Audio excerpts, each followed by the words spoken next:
I think this is one of the most important skills you need to get better at. And if you don't have that, reconsider starting a business. Ready?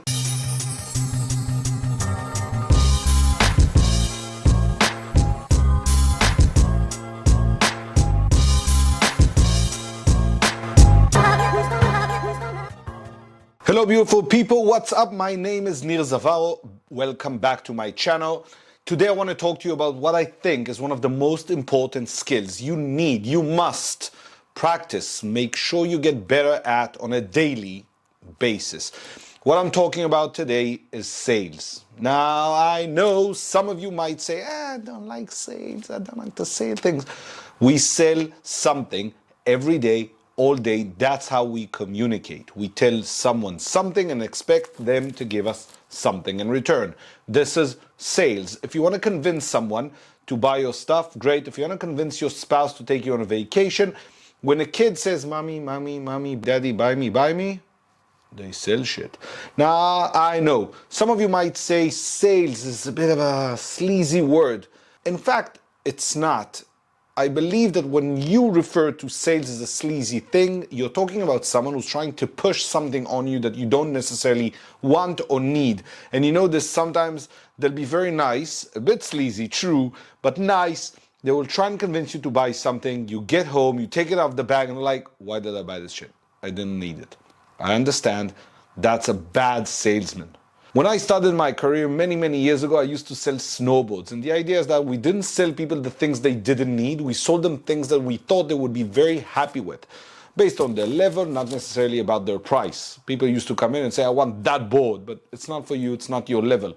Why buy it now? Enjoy your level, get better, come back, we'll be happy to sell you. And we might lose $200, $300, $500 on a sale on the short term, but gain a loyal client.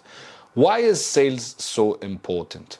If you can't sell your business, no one will help you. And at the beginning, you don't have a strong brand to carry you. Not enough people know about you.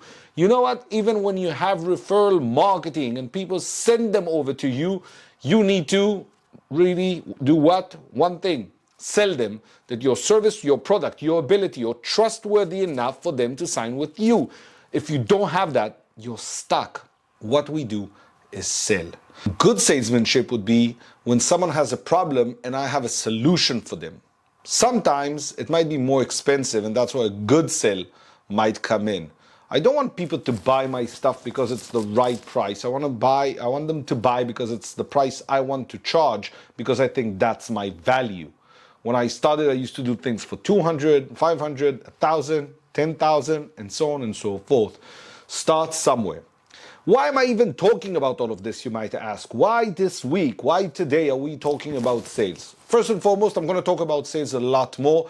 I'm very passionate about it. It's been my thing for 20 years. And this week in particular, we met a guy here and he has this agency and he wants to change his business, and we were talking about different ideas. And he came up with what I think is an awesome idea for a business. The problem is, to kickstart the business, he needs to reach out to probably 20 or 30 different businesses and offer the service. It's not in his nature. He's not a salesy guy. He doesn't like to approach people. I wouldn't even say he's the most extrovert person I've met. So the problem is, in order to kickstart that business, he needs to make what? A good sale. He won't, which is fine. And that's where the most important thing comes in my opinion. If you're not that type of person, that is fine, but find your attributes and the things you're good at, you like, and you're strong at. If not, don't do them. And we were trying to figure out, and he's good at content, so why not do something that's based on content, and the right people will come in. And then he can ask people to interview them, to learn from them, right? Invite them to the podcast. Suddenly he's not selling, he's offering something. Most probably by the next quarter, if he does that, people will start seeing him more and more. He will start ranking on Google, later on ChatGPT and so on. And that's how you build a business. If sales is not your thing, either do something else, go work for someone, or listen, get better at it. I had a coffee this morning. They invited me to sit with a few people. And when we spoke about sales, one of the guys says, I don't like sales and this conversation is making me uncomfortable. Well, guess what? Nobody fucking cares. Either you learn how to do it or you don't. While talking to this guy, I told him, listen, the easiest thing is go and offer a free audit. Tell people I'll do it for free. Why? Because then you get the track record. So you're not selling, you're giving away, and you build what? A reputation and experience. If you gain these two things, you have a chance. When I started, this is a lot of what I did. What do you need? A letter to your clients? I'll do it. You need some social? I'll do it. Anything I could to get the reputation. And again, I love sales. So the idea is very simple. You have something you want to do and you need constant funnels of clients. That's how it works. Now, they come from your brand. If it's strong enough, people will come. Refer because you did a great job. Cold outreach, which is always hard. And when from one of these things, people do come to you, you need to be able to say, hey, this is who we are and this is what we do.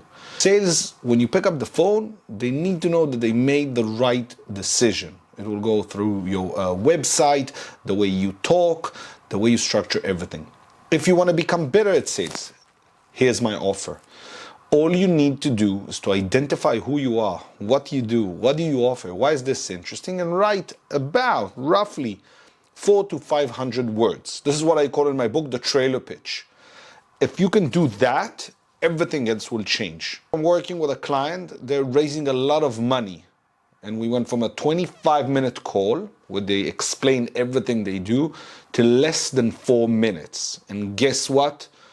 The people on the other side said, wow, love it. Interesting. You guys came well prepared. It is the ability to understand that you can solve someone's problem, make them feel they made the right choice choosing you. That's important. And understanding that there is value in the amount you charge. If not, if these things don't work together, chances of you making a sale are slim to none. Then what happens? You start to impose yourself. You start to push. You start to become a bit aggressive. Then people are like, something feels off. It was a bit salesy. Remember, sales is the key to everything. Unlocking a good story is the key to that. And understanding that emotion is the currency we trade and making them feel, and then they'll make the right decision. First they feel, then they think. That's how they operate. That's how you made a great sale. If you need anything, feel free to reach out, ping me. As always, I'm Nir Zavao. It was a pleasure. And do me a kind favor. If you have a friend who needs this, send it.